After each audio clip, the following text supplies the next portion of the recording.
My name is Nandita Azarah. I'm from class 07SIGP005, and I'm here to tell you introduction to psycholinguistics.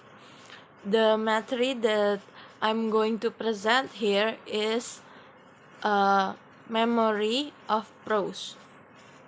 First of all, memory plays an important part in listening from the moment the sound hits our ears to our recollections to years later.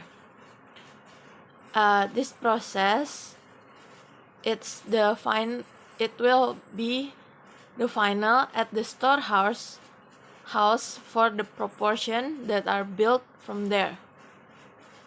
This process is planned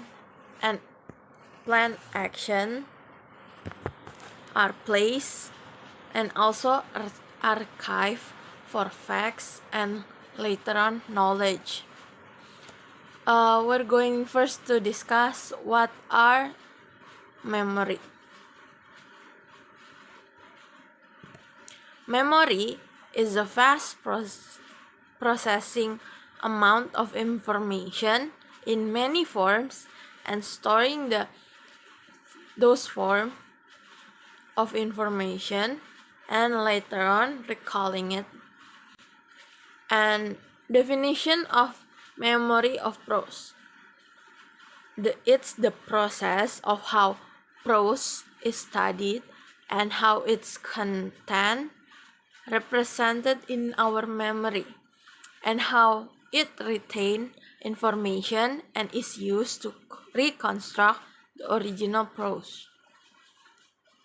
So we have an open idea of what is memory and what is memory of prose. Now we go to the how our memory storage, the amount of memory storage in our brain. There are two: short-term memory and long-term memory. I'm gonna discuss on the first one, short-term memory. Short-term memory is an ability to store a small amount of information in the mind and keep it accessible.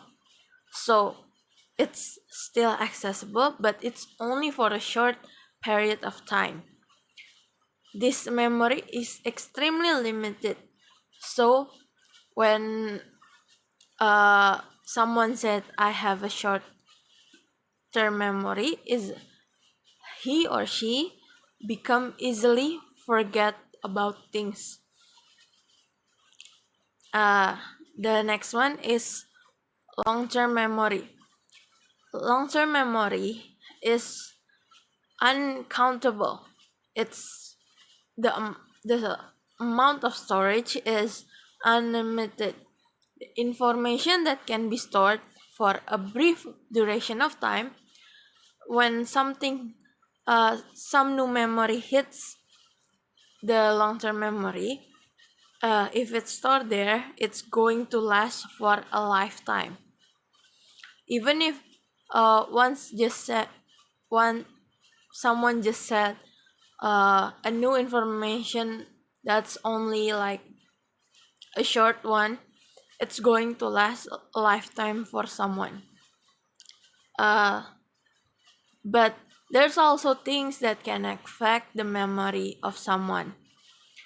There are types of language. When someone you're familiar with like conversation, daily conversation, a formal lecture, songs, and others. Input.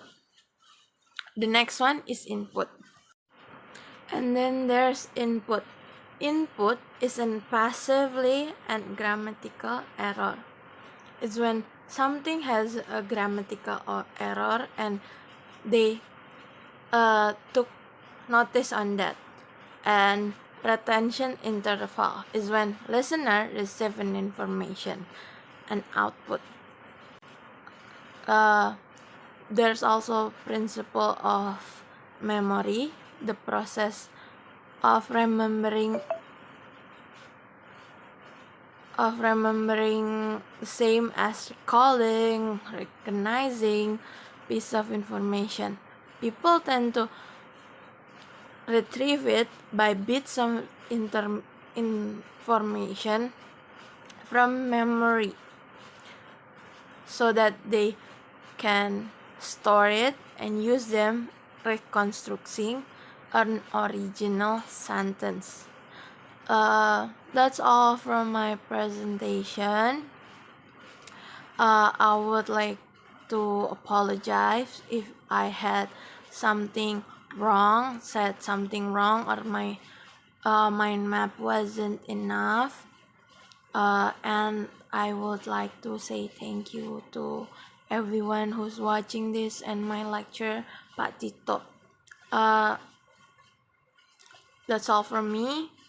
Thank you, and wassalamualaikum warahmatullahi wabarakatuh.